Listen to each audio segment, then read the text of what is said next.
4 pertandingan sebelumnya misalnya hanya bisa mencetak 1 gol. Nah ini nih tidak banyak pemain Borneo yang dipanggil timnas ya. Ditambah pemain musim lalu itu tidak banyak berubah, hanya di posisi asing aja. Betul. Ya kan? Bisa dibilang tim yang kuda hitam ya. Betul. Berada sekarang di ketika teman-teman ini beranjak di usia yang tua, stamina-nya tidak seperti kayak dulu lagi. Salah satu problem dari musim lalu kan Borneo ini kuat di lini tengah kan.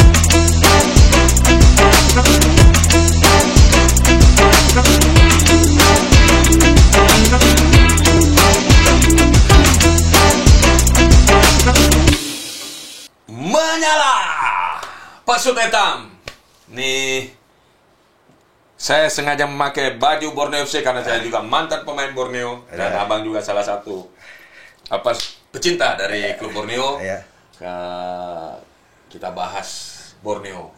Ada apa Borneo di musim ini? Betul. Terutama di 2 pertandingan ini, betul. Bang. Ya kan? Saya melihatnya setiap pertandingan pemain Borneo terkena kartu merah. Betul. Ya kan, ada Nadio kemarin, Kei Rose. Nah, apa yang terjadi Borneo musim ini, Bang? Ya, ini di luar ekspektasi ya, Kak. Karena kita lihat sebenarnya Borneo mengawali musim ini dengan sangat bagus. Bahkan sampai pekan ke-7 tidak terkalahkan. Di puncak klasemen. Sampai kemudian kalah 2-3 dari Persis Solo.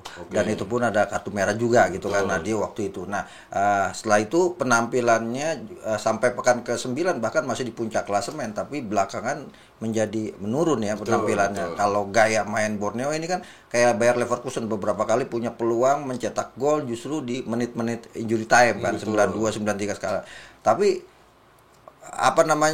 belakangan penampilan Borneo itu menukik sangat tajam sekali gitu kan. Tidak seperti musim lalu. Betul. Ya kan? Leo Gaucho yang tajam, kehilangan determinasinya. Kemudian juga ada Bergunho yang selalu bermain meliuk-liuk, kehilangan determinasinya juga. Bahkan Mariano Peralta dan juga Stefano Lillipali di tengah, plus juga Terence Puhiri kehilangan kekuatannya untuk menyerang dari lini kedua, plus belakangnya juga jadi lemah, Kak. Bahkan Borneo di 4 pertandingan sebelumnya misalnya hanya bisa mencetak 1 gol. Nah ini apa yang terjadi di tim ketika hal seperti itu terjadi, Bang? Ya, ini saya melihat ada kejenuhan atau apa, strategi pelatih atau seperti apa? Satu yang pertama mungkin salah satunya adalah Borneo tidak bisa adaptasi dengan musim sekarang yang ternyata lawan-lawan yang dihadapi justru punya kesiapan lebih bagus daripada musim sebelumnya. Kalau musim sebelumnya kan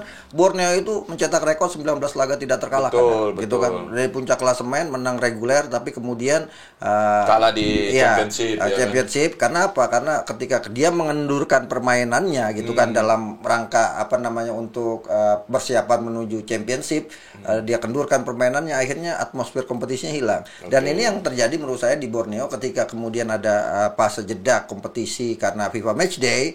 Nah, penampilannya dari on fire grafik atas menurun gitu kan. Tapi kan tidak banyak pemain Borneo yang dipanggil timnas ya. Ditambah pemain musim lalu itu tidak banyak berubah, hanya di posisi asing aja. Ya kan? Kalau untuk lokalnya saya rasa hampir sama dengan musim lalu. Nah, yang saya lihat di sini nih mungkin masih pada karena ya masih ada namanya Pato orang berpikirnya ketika striker itu tidak mencetak gol dibanding-bandingkan dengan Pato. Nah, ini salah satu juga yang mungkin bisa membuat psikolog dari pemain depan Borneo itu terpengaruh bahwa kenapa saya masih dibayang, padahal saya membela Borneo saat ini. Ya, kalau saya melihat salah satu sisi yang hilang dari Borneo adalah ketika dia harus main di Batakan, bukan di Stadion Segiri, sehingga motivasi pemainnya menjadi sedikit berkurang lah menurut saya kan. Karena musim lalu di championship-nya mainnya di Batakan ya kan. Di akhir-akhir reguler itu main di Batakan, sebelumnya kan di Segiri. Ketika main di Segiri itu amat sangat sulit ditaklukkan. Karena jauh juga dari supporter ya kalau di Batakan. Batakan walaupun antara Balikpapan dengan Samarinda tidak 2 jam, tapi kan 2 jam sama Jakarta Bandung. Ya kan. Ini yang sedikit membuat mungkin ya para pemain ketika tidak didukung oleh supporter secara penuh, sehingga kemudian penampilan terbaiknya hilang gitu betul, kan. Dan ini salah satu problem yang saya pikir terjadi di Borneo saat ini gitu kan. Dan moga-moga putaran 2 dia kembali ke stadion Segiri sehingga kemudian motivasinya bertambah, ditambah juga harus ada pembenahan di sisi pemain karena ada beberapa pemain yang menurut saya flop ya, salah satunya Salinas yang sampai bahkan tidak banyak dimainkan.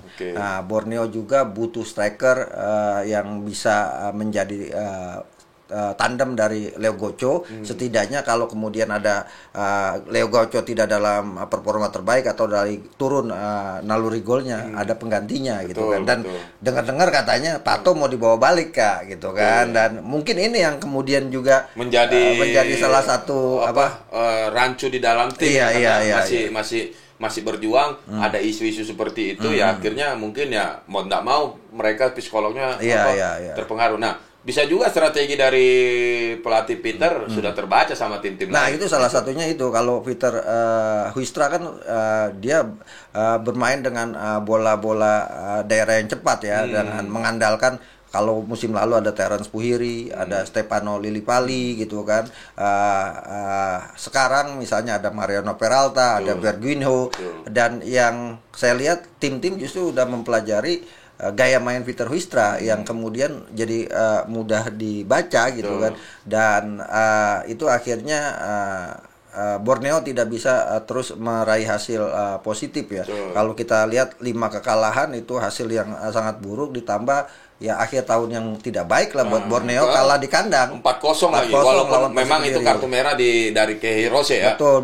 Tapi ini di kandang sekelas Borneo ya, maksudnya sekelas dalam artian materi pemain Borneo bisa sampai kalah 0-4, tapi kita tidak bisa pungkiri juga Persik pasca pergantian pelatih ya kan, pelatihnya diistirahatkan, direktur tekniknya turun, dia bangkit. Betul. Dan ini juga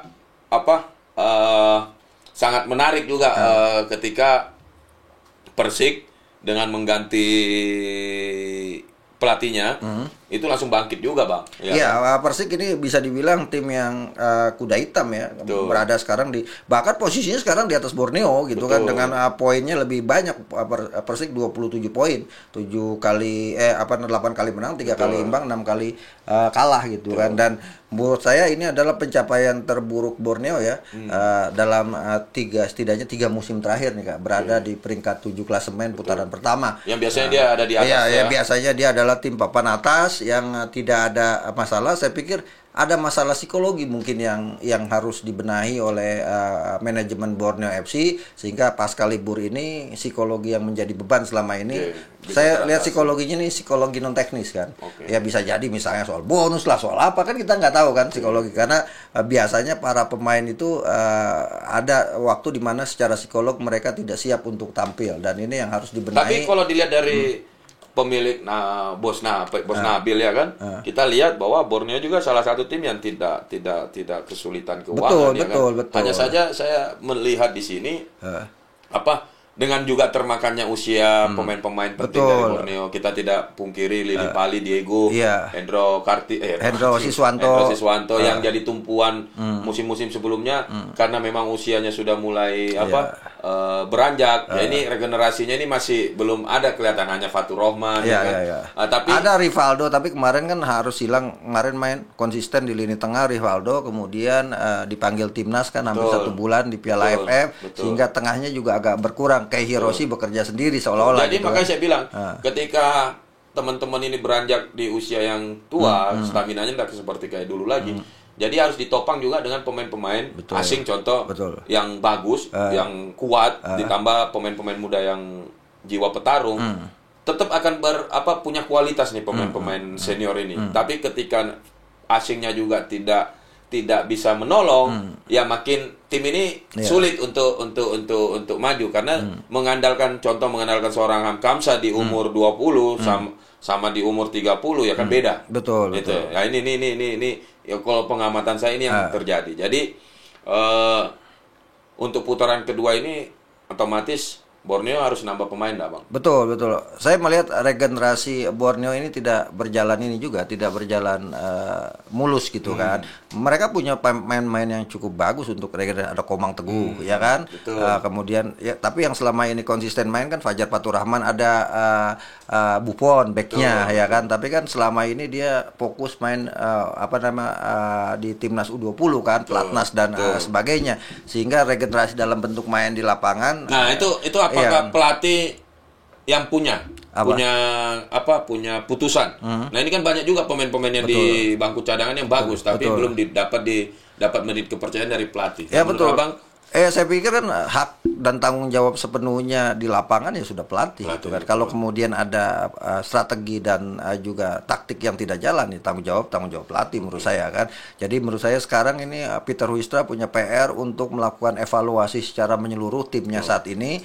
Ya artinya siapa pemain yang underperform atau tidak maksimal di putaran pertama kan mungkin juga akan ada penilaian. Bahkan juga Peter Huistra juga bakal ada penilaian evaluasi dari owner klub kan. Betul, dan inilah yang kemudian menjadi PR terberat Borneo FC. Jadi Borneo FC ini nggak bisa liburan tahun baru, Kak, karena banyak PR-nya yang harus dibenahi, ya kan. Nah, apakah Borneo masih bisa capai target juara untuk musim ini, Bang? Ya, kalau untuk bersaing, kalau dari posisinya saat ini 26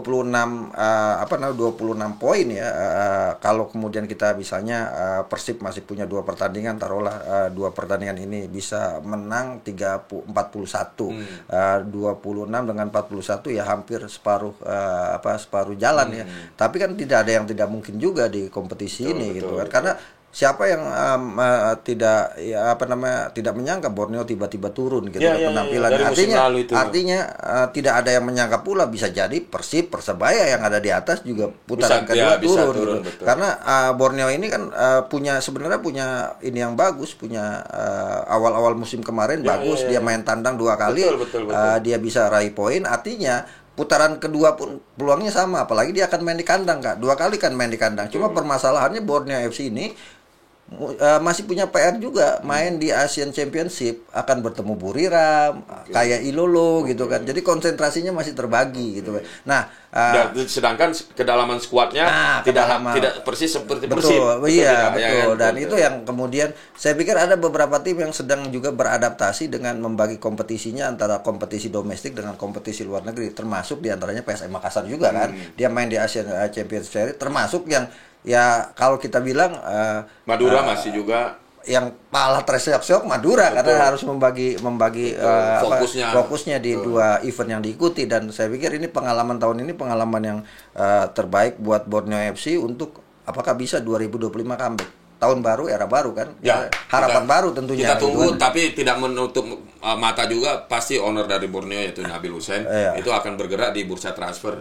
Putaran kedua. Yang saya tahu sih satu pemain Salina sudah pasti diganti gitu kan. Yang rumor-rumornya Matius Pato yang akan masuk. Saya pikir ya semoga itu bisa terwujud, karena salah satu problem dari musim lalu kan Borneo ini kuat di lini tengah, Kak. Dengan Stefano Lillipalinya sebagai raja asis. Tapi kan sekarang Lillipali agak sedikit menurun juga. Saya bilang tadi bahwa pemain-pemain senior ini harus didampingi juga dengan para pemain yang masih muda. Jadi kolaborasi di tim itu sangat bagus ya kan. Kalau hanya mereka yang bekerja, ya mereka sampai di mana tenaganya dengan usia sudah tidak muda lagi. Nah, dengan kedatangan pemain asing baru nanti, apakah ini Borneo bisa kembali menjadi tim yang ada di posisi papan atas. Tapi saya yakin Borneo ini setidaknya finish di 3 besar, setidaknya ya.